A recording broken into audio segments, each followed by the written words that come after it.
Okay, Maria Toso back. Part 2 of my tips and tricks for a new or aspiring yoga teacher. I'm making these videos for my own yoga teacher training students at Minneapolis College, but I thought, there might be other yoga teachers out there that haven't quite found their footing yet, and what are some of the things to think about. So you might want to go to part 1 if you just found this video randomly and watch that first. I'm going to get into some of the kind of legalities and practicalities in this video. One of the things I get asked frequently is, do I have to become a member of the Yoga Alliance? Or rather, people tend to think it's like a requirement. Now I'm a yoga teacher, I should be a member of the Yoga Alliance, and then I'm like a real yoga teacher. And I'm not here to diss the Yoga Alliance. I'm a member, and I think they're serving the yoga community by upholding standards for how yoga teacher trainings are put together. So you know that if you are taking a yoga teacher training from a Yoga Alliance accredited school, certain things are covered, and they audit the programs, and they make sure that you get what you need sort of under your belt before you step out as a yoga teacher. So that's a service to our community.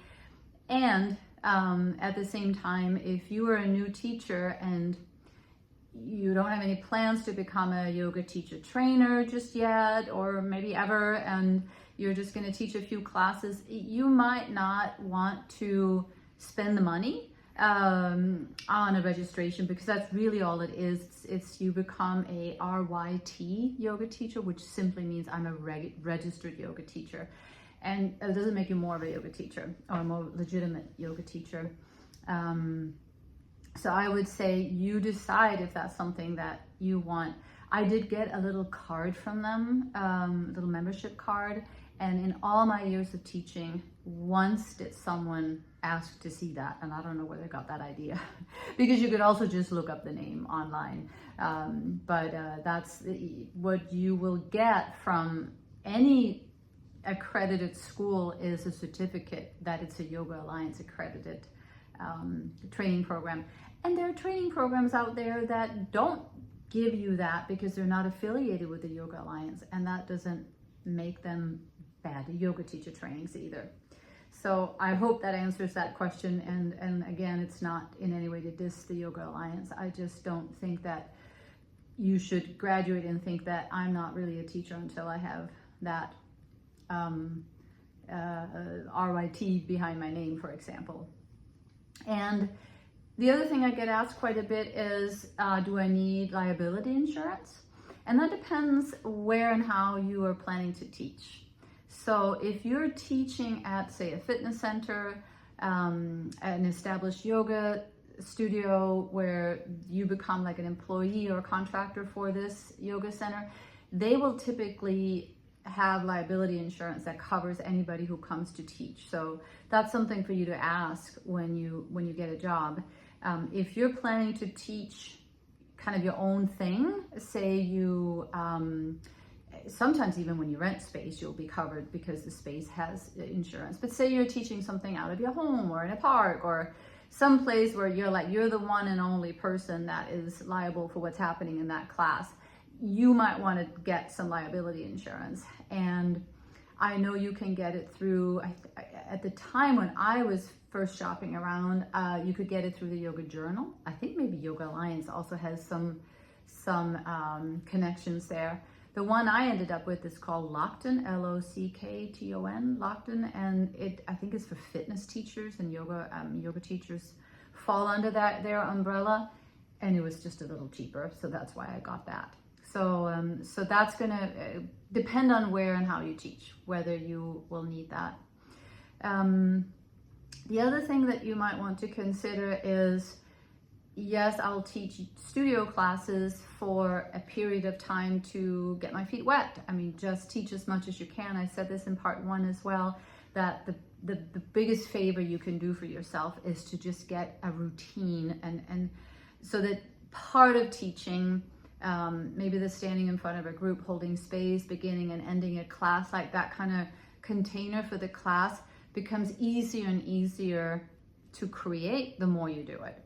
So when you start getting really comfortable there and just getting to know maybe different studios or different places where you can teach, At some point you might find, you know, I have kind of a specialty here. Like you might be really good at inversions, or you might really focus on restorative yoga, or there might be some other kind of niche that is your thing, the part of yoga that really helped you, for example, or you see a need in your student body that this is really what's needed. So maybe you can offer that then as a workshop. Most classes these days are only 60 minutes. And when I started taking yoga, they were typically 90 minutes. And that does give you a little bit more time to kind of unwind with a longer shavasana. But if you were to teach, say, a 2-hour workshop, specializing in something that is precious to you, then suddenly you have a workshop and you could work out, you know, a deal with the yoga studio that they promoted for you. And then you get, instead of an hourly, maybe a typical hourly, you get a percentage. So you might split it 60-40, 50-50, on rare occasions, 30-70, but you work that out. And then you also take part in marketing the class. You don't just rely on the studio to send it out with their newsletter and to, you know, whoever they have on their mailing list. But you might at some point feel like you've gotten a reach and people know you as a teacher, and then you can start talking about this specialty class on social media and also draw in some students, and that makes it fun. That makes it fun, and you will make more money, frankly. So that's something to think about as well. Now, you could also consider taking private clients.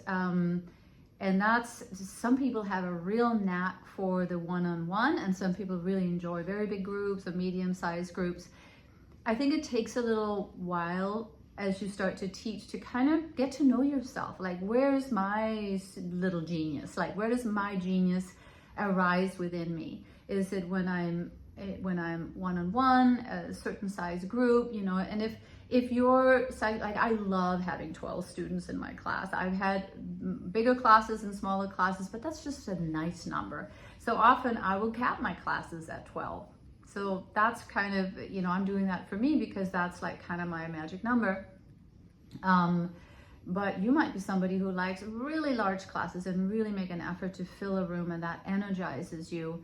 And someone else might be, you know, the one-on-one where I can really see what's going on with someone's body. I can really help them calm down their nervous system. I can guide them through meditation as they go through some restorative poses. And when they get up, they're like transformed, and it's like better than therapy, or as good as therapy, or complementing therapy. Let's not compete here, but and you'll figure that out. And there'll be these different ways, and I think kind of an eclectic mix of all of the above is probably going to be really good. The other thing you could consider is online. During COVID, a lot of us yoga teachers, and I did it as a yoga teacher trainer, I ran like 4 teacher trainings fully online during that time.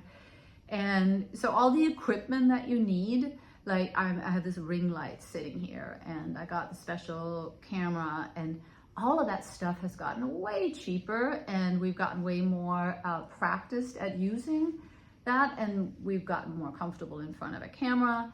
So, and there are still students that prefer to do it out of the comfort of their own home, that just got into that during COVID and loves it. So to offer that is also an option. So yeah, there are endless things to say about how one could get oneself out there, but that's here, part 1 and part 2, some tips that could get you going. And more than anything, pray, visualize, and meditate on what it is you're doing as a teacher, because that's ultimately going to infuse it with the magic of your higher self, your real reason and mission for teaching in the first place. So hold that vision of being a channel of light that is able to connect with your students at that level of the namaste, that you see the light in them and they see the light in you, and you create that circle of love in any class.